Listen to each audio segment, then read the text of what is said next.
We open up the mailbag to talk about making a trade for this season versus next season. Jaylen Brown giving up the details about his wrist injury and why I say fourth quarters are all about making buckets right now on the Locked On Celtics podcast. Locked On Celtics pod, home of the winners. Baby. Hey, welcome back to the Locked On Celtics podcast right here on the Locked On Podcast Network, where it is your team every day. Your team is the Boston Celtics, and I talk about the Boston Celtics every Monday through Friday, plus bonus podcasts when they play on the weekends, like they play this Friday. They play this Saturday at Atlanta. I will be in Atlanta for that game. So bonus podcast from the road, my first one from the road this season. So make sure you're subscribed wherever you get your podcasts, watch the show on YouTube. If you're new to the show, I am John Karalis, beat writer for Boston Sports Journal. I've been doing a version of this job for about 20 years, doing this podcast for 10, and I've written a couple of books about the team. Today is a mailbag. Normally, in the off seasons, it's Mailbag Monday, but try to sprinkle these in wherever I can throughout the season. So johnkaralis.com/mailbag is the place to go to submit your questions. johnkaralis.com/mailbag. So submit your questions there, and I answer them when I can. Also, just know that throughout the weeks, people ask questions that I haven't been able to get to.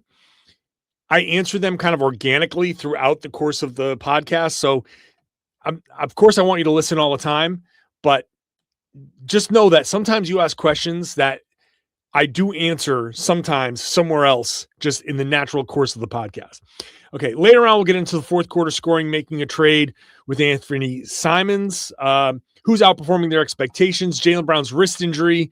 We'll do that in the second segment.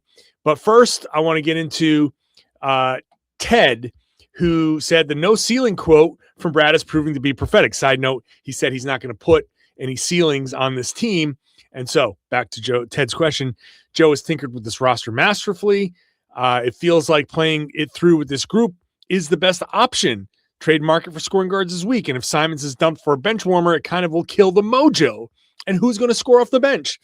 So I have been saying all along, there's no need to make a trade for this year. The Celtics should not be making a deal specifically to say this year's team is one player away, two players away, whatever. We're going to make this year's team, we're going to improve this year's team. The rumors that are out there, the only one that I think kind of bridges both this season and next season is the move for Ivica Zubac if it's available.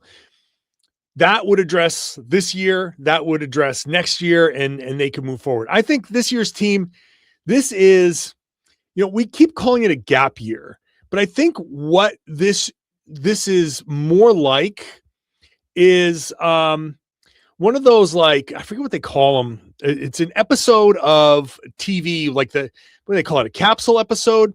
So any show that you've watched, right, has what they call canon, and each thing that happens in one show carries over to the next, right? If someone gets, injured, that injury exists in the next episode. If there's a plot thing that happens, that happens in the next episode. You know what I'm saying? They have these self-contained kind of like capsule episodes where it has nothing to do with the overall story. It's just a side story. It's like an individual thing. It's like one character just goes off to a different place and has an adventure. And then the next week they go back to their canon, carrying the story forward. That's what this season is mostly for the Celtics. This is just one kind of offshoot. Jaylen Brown is one of the characters of the championship Celtics, and he is having his own episode, his own season of television in this Boston Celtics kind of canon. And he gets to be like the main guy, and he gets to develop. And now some of the stuff does carry over. It's not that none of this is canon, but it's just this self-contained, don't bother making a trade specifically for the season. Don't bother making anything specific for this year. Let these guys, you just do your thing. You're playing a different style. You're playing a whole different thing. Almost like a fantasy episode, like like the episode of Friends, I think like a couple of episodes of Friends where things were so different and Monica was still big and all of that stuff, but they all still end up with each other at the end. It was just like a fantasy episode. That's kind of what this is. So no, you don't have to tinker. You don't have to do anything. You don't have to make a move. Yes, let these guys play it out. Let these guys do their thing. Again, if an Ivica Zubac trade opens up, if a trade opens up for anybody else that makes next year's team better, but also helps this year's team, so be it. And if a trade opens up that makes next year's team better, but this year's team worse, you got to live with that too. So, but mostly I don't want to kill the mojo. Like I want these guys to feel like they are, they're being treated as like just a normal, like you guys can, do your thing. And it's go wherever you go, first round exit, NBA finals, whatever it is, you guys do it. You got it. So I don't want to disrupt it, but also keep in mind that you can't jeopardize the long term for doing something specific for this year that's going to kind of throw the rest of it off. Unless I keep like finishing a thought and then go, well, maybe, unless there is absolutely like this window for a championship this year, which I don't see how it happens. But I don't know. Shai Gilgeous-Alexander gets hurt or something happens, a weird thing happens with another, and things kind of go wide open and you have an opportunity like, oh my God, now is the time. Or I don't know, but there's always an exception to everything, but I'll leave it at that. Clayton asks thoughts on a Jay Huff as a trade target. Seems like he'd be a great cheap center to have behind Queta and Garza, especially after watching him torch the Celtics. Yeah, I love this. This is a great phenomenon. Clayton, you're not alone. People, whenever another guy at a position that the team needs goes off on the Celtics, people go, oh, I want that. And Jay Huff has his strengths and weaknesses and can hit threes and can block shots, and he's on a minimum deal, and the Pacers don't gain much from trading him. He's good, but not so good that the Celtics are going to be like, hey, we'll give you a first round pick for him. No. Do you want to trade another minimum guy for him and give them a pick, like a second round pick, or a couple of second round picks, like not great second round pick? Like, yeah, maybe, but I don't know what they would do, what they would need in order to make that deal worth it for them. Because again, minimum deal, why trade him? Why trade for, like, unless you're getting something like you're selling super high on him. So I think they would rather keep, he's on a minimum deal this year, minimum deal next year, and then a team option the year after that. So he's the exact type of like cheap role player that a team like them would need for when Tyrese Halliburton comes back. They're going to look, they're in a similar situation as the Celtics. They've got a superstar that's coming back from an Achilles injury. They're not going to just dump somebody. They're already bad this year, and they're already going to have their pick. So keep the role players that are doing well and build around your stars with the cheap role players. So he's not going anywhere. I'd be shocked if he goes anywhere. Okay, when we come back, why would Jaylen Brown give up any information about an injury the way he did? It's a good question. We're going to try to answer it when we come back.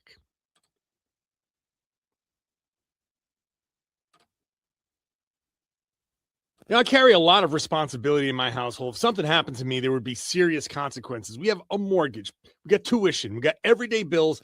Those aren't going anywhere if something happens to me. And I know that's an overwhelming feeling, but I'm taking steps to protect my family by getting life insurance through Ethos. Ethos makes getting life insurance fast, easy, and 100% online. You can get a quote in seconds, apply in minutes, and get same-day coverage. There's no medical exam. You just answer a few simple health questions. You can get up to $3 million in coverage. Some policies are as low as $30 a month. And as of March 2025, Business Insider named Ethos the #1 no medical exam instant life insurance provider. Ethos has 4.8 out of 5 stars on Trustpilot with over 3,000 reviews. Protect your family with life insurance from Ethos now by going to ethos.com/LockedOnNBA. In as little as 10 minutes, you can get your free quote and up to $3 million in coverage at ethos.com/LockedOnNBA. That's ethos.com/LockedOnNBA. Ethos.com/LockedOnNBA. Application times and rates may vary. Hey, thanks for making Locked On Celtics your first listen every day. Locked On Celtics is the #1 Celtics podcast. Locked On Podcast Network is the #1 podcast network. So, sports podcast network. So thank you so much. Everydayers who are with me every Monday through Friday, who are with me on the bonus podcast, really do appreciate you. This podcast, the whole network being #1 is incredible. And thank you. It's all because of you. So thank you very much. Let's get back to the mailbag. Again, mailbag questions come in at johnkaralis.com/mailbag. And I will be expanding the mailbag. I'll announce that more next week. But johnkaralis.com/mailbag to get your questions in. Nick asks, hey, John, why would Jaylen divulge information about his wrist injury that he's been dealing with over the years? Knowledge is power. And isn't that giving his opponents an advantage knowing that? Is this a question from Nick? Or is this a question from Joe Mazzulla? Yeah, you know what? We were all surprised. I was talking to Jay King because Jay King from The Athletic, who did this podcast years ago with me, asked the question about asked the question about his left hand and just improving his left hand. Didn't even ask about the injury.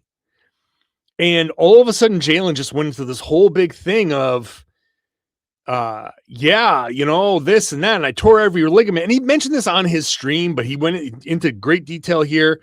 And, it is. I mean, as a person who likes to get information from players, I was very happy to hear all that stuff. It was incredible. At the same time, like Joe Mazzulla would say, Joe is so close to the vest with everything.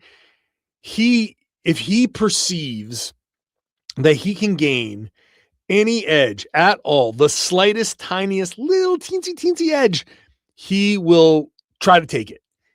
And so I'm sure, having heard Jaylen go through all of that stuff, he was like, why? Don't say that stuff.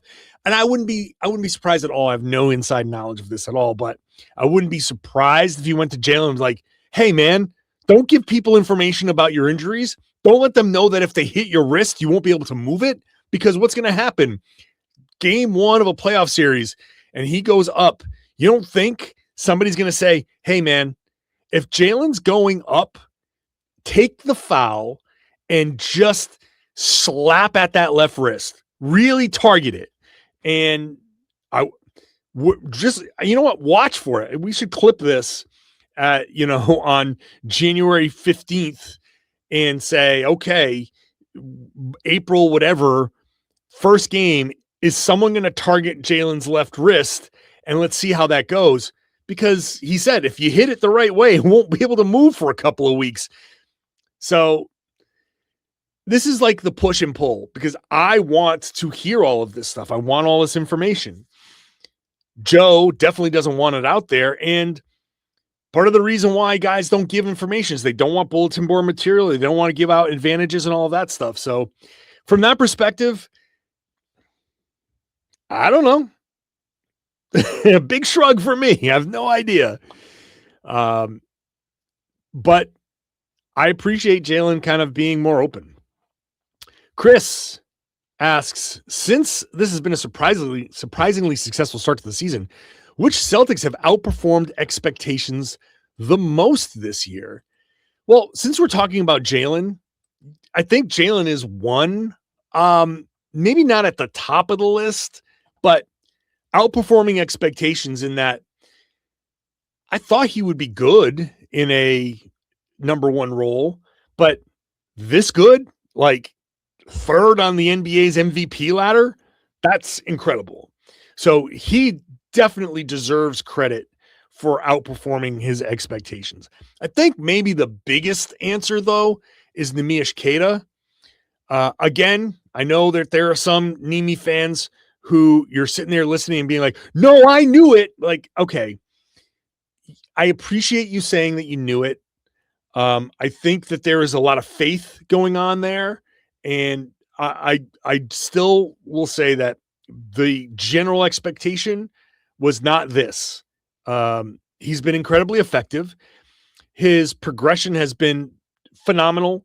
He has, I mentioned this the other day after the Pacers game, his ability to get in and out of screens, to recognize the timing, when to hold it, when to get out of it, angles, stuff like that. It's not always perfect, but his progression there has been really, really good. His finishing has been pretty good. His defense has been pretty good. Like he's shown himself to be a viable contributor, a part of the rotation in the NBA, where last year he wasn't playable at times. And that was shown by Joe Mazzulla sitting him out. So a ton of improvement there. And then you have guys like Jordan Walsh, who I was saying, at some point, like last year, I talked about, I was out on Jordan. I was out on Jordan after Summer League, and he kind of like brought me back in. And I was like, okay, like his progression was definitely, I think, a big step forward. And then, I think Josh Minot, Luka Garza, like to some degree, but as far as the guys like from last year, the expectations, I think number one outperformer was Nemi. I would even put Jaylen number 2, and I put Jordan number 3. Andrew, speaking of Jordan, says Jordan Walsh looks more dialed in this season. Has he become a smarter basketball player or just a more experienced one? Yes. And experience makes you smarter. That's part of time and development. And, the story I always like to tell is, the story of the black belt in martial arts, where when martial arts began, they didn't used to wash their belts. They'd wash their gi, their robes, but they wouldn't wash the belts. And the most experienced people are the ones with the dirtiest belts. And that's how you get to the black belt. And that's how you get the progression.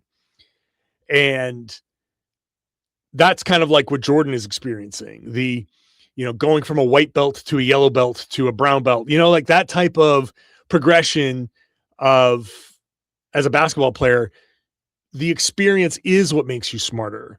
The kind of confidence that you build, the humility that you build, all of that stuff makes you smarter. He is a better basketball player than he was a year ago.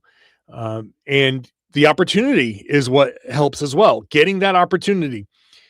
Jordan might have been cut if Jayson Tatum wasn't hurt.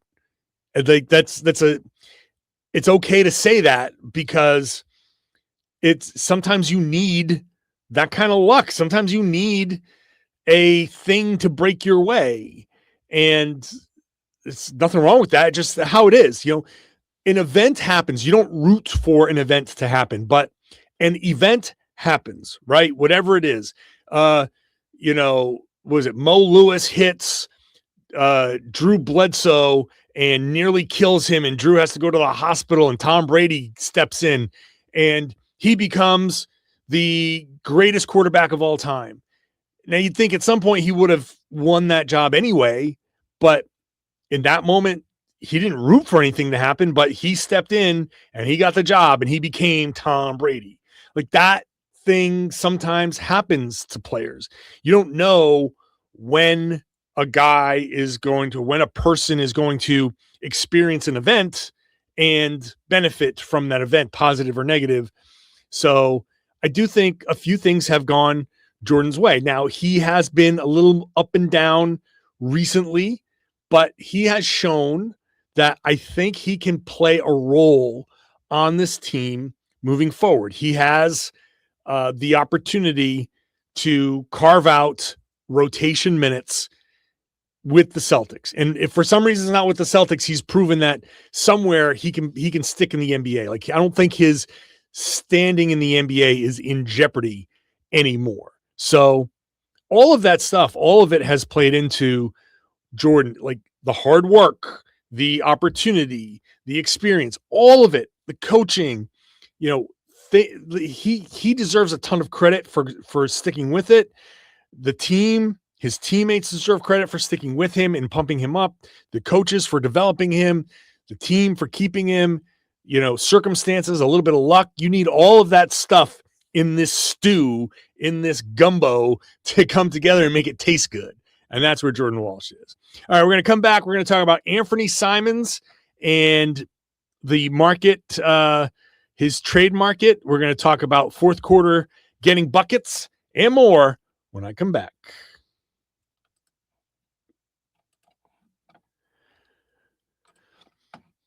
Today's show is brought to you by Wayfair. It's a new year. It's time to reset your routine, refresh your space.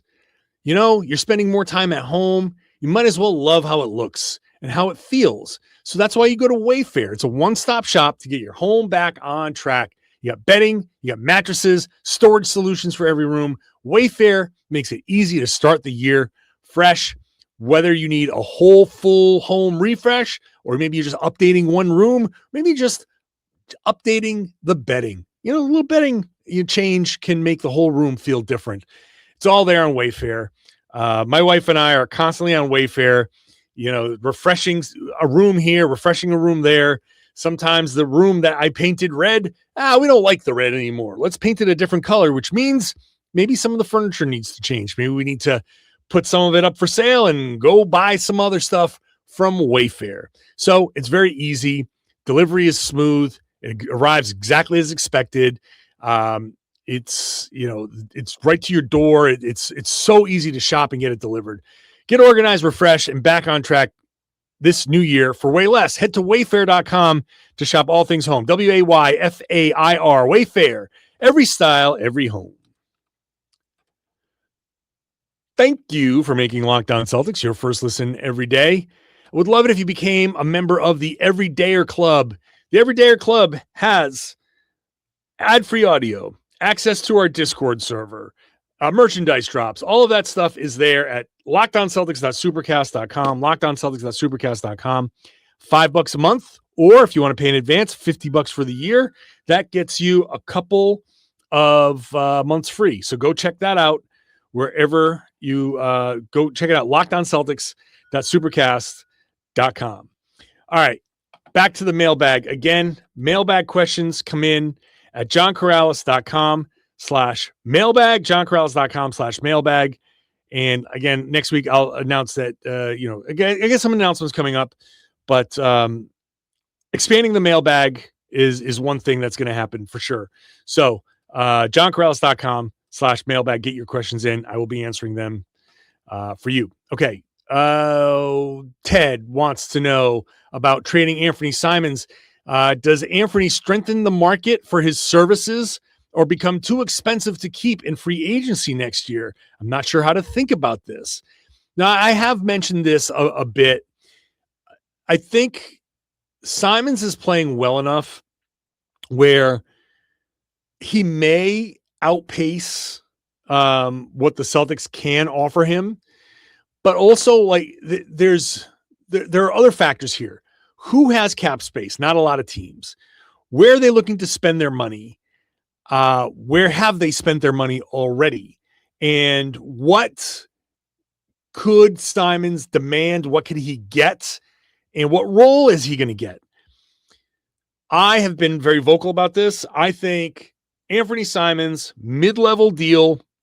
So that's what, $12, $13 million a year. It's not anywhere near what he's making now, but I don't think he's going to make $20 million a year. I think those days, that economy has passed.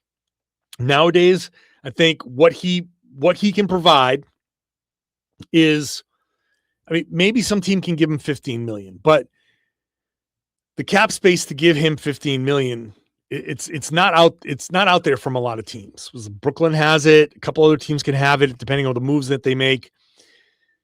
It's easier to, I think, for Simons, you can do a 2-year deal, right? 2 years at the mid-level. The Celtics can keep him around at a tradable number if they need him to be traded. You can get the 6-man production from him. He can step in and start for Jayson or Jaylen if they need him to. I think there are a lot of advantages for Simons coming back at the mid-level. So I don't think he's going to make 27 million. You know, the second apron era has changed what guys are going to make. And I think Simons is actually one of those guys that, you know, he's got Jaylen Brown, vice president of the Players Association there. He might get into Jaylen Brown's ear and be like, hey, this thing is costing me a lot of money. Why did we do this? And they could have a lot of conversations. But I think Simons is one of those guys that is going to go from the mid-20s to the mid-teens as far as what he can make. And, you know, in the grand scheme of things, no one's crying like, oh, God, poor guy, he's making $15 million a year to play basketball. But, hey, you know, if you lost $10 million a year in anything, it's still a lot of money. But that's where I think he goes. I think there's a very strong argument to be made for keeping him at that level. If it's possible at all, I would love to see it. Jim says, my question relates to your quote, the fourth quarter is all about getting buckets and the tactics of slowing down the game at the end.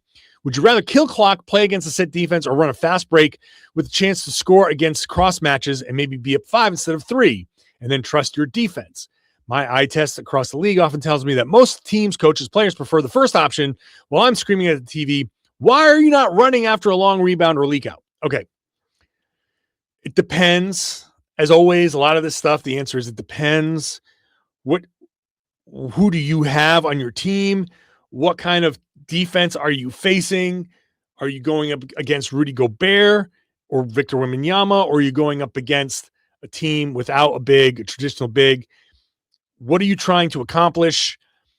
I am a proponent of still pushing the ball and probing, but I also understand that being a little bit more conservative at that point, very much like a financial plan in your, you know, as you're growing older, in your younger days when you're in your 401k and you can take the big wild risks because, like in basketball, the turnover in the first quarter that leads to a run out, okay, we got 40 minutes to make up for that.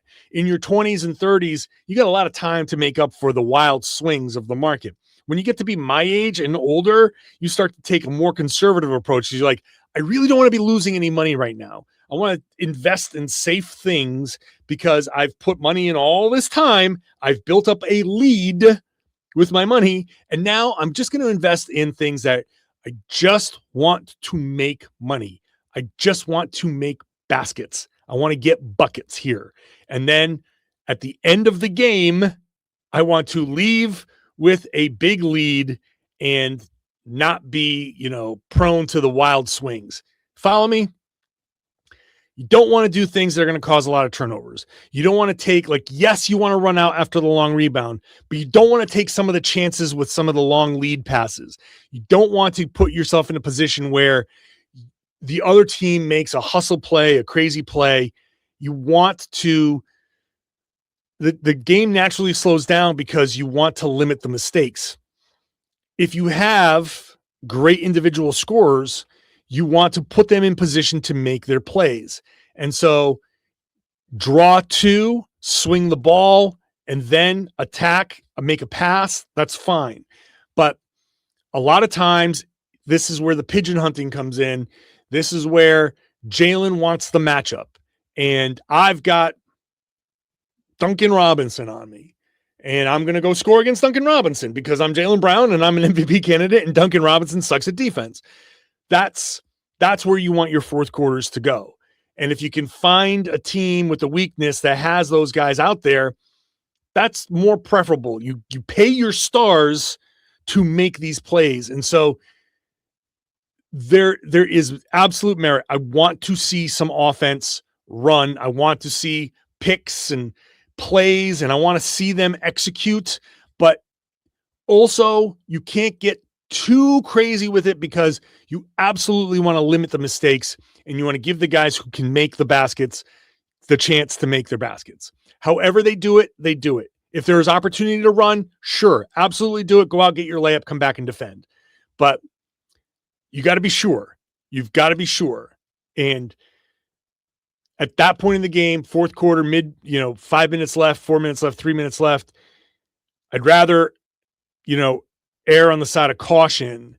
And hey, all right, we might have made that pass, but let's just walk the ball up, set our offense, and find the matchup, whatever the weak spot is, and attack that. That's the theory. That's how it goes. But you don't always just slow it down.